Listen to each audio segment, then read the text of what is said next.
My name is GB Heidersen. I am the CEO of eDataSource.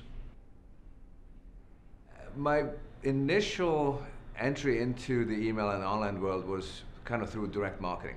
So I started in direct marketing.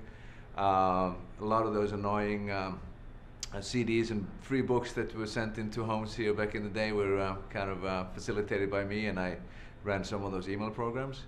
And that gave me a great insight into managing large lists, modeling, which was a great foray into email marketing.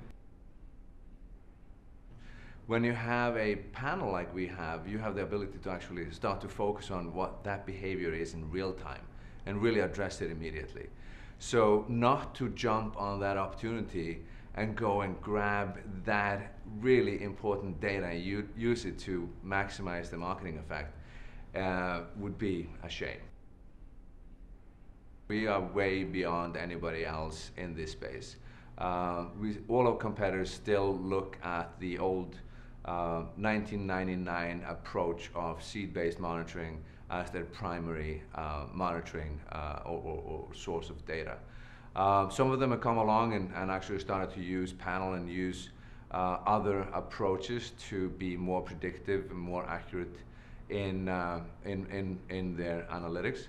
But I want to say, since we entered the market, which is really only about 3 years ago, we came in with a completely fresh perspective based on pure data, based on a paradigm that hasn't been in existence before, and that has really driven our business forward.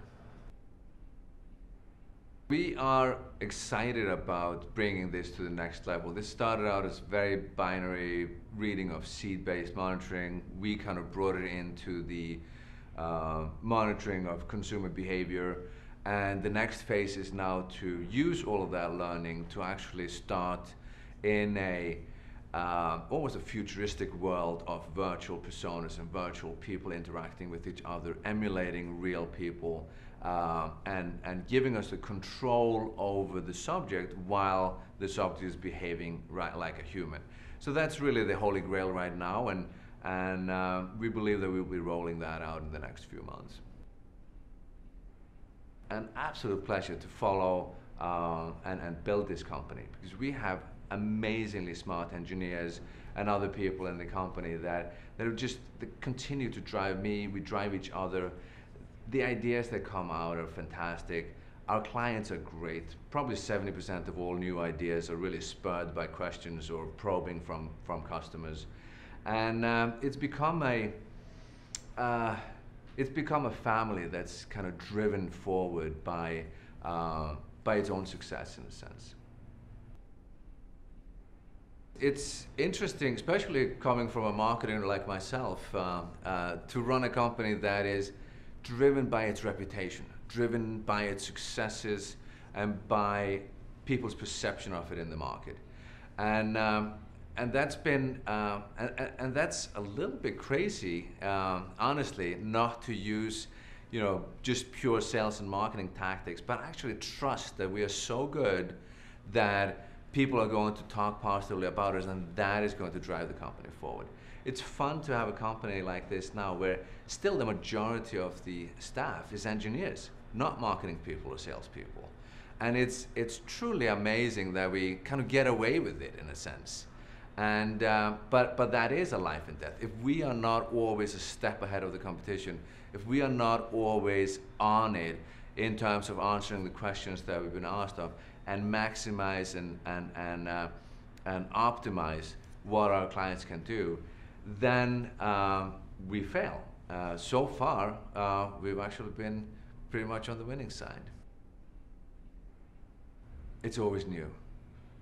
I used to have the philosophy that you can only stay in a job for about 3 years. Then you're just burnt out, you're bored, there's nowhere to go. I've been here for 7. We're doing new things all the time. We're playing with data in a way that it hasn't been played with before. We're answering questions that haven't been asked many times before. And our approach now to machine learning is completely fascinating. And all of this is new. So that push that we have internally on each other and that demand to get better and the demand to drive our company forward is really what kind of still keeps me engaged, because I got a lot of smart people working for me. I have to keep up, and that's kind of fun. What we've done is we've kind of looked at it from the perspective that if you have the best of breed technology, if you have the best of breed service, if you answer questions quicker, better, and more efficiently than anybody else, the sales aspect comes by itself. And you kind of market yourself by your behavior. So it's about your action, not about what you tell others about your actions. And that's kind of the philosophy that we've been running on. I don't know, I guess I'm an adrenaline junkie, right? So it's not the pleasure of breaking one's hand or any bones, to be honest with you. That's not what I'm seeking. But I like speed, I like to be on the run, I like new experiences, I like to be surprised, and I like to deal with challenging situations in everything that I do.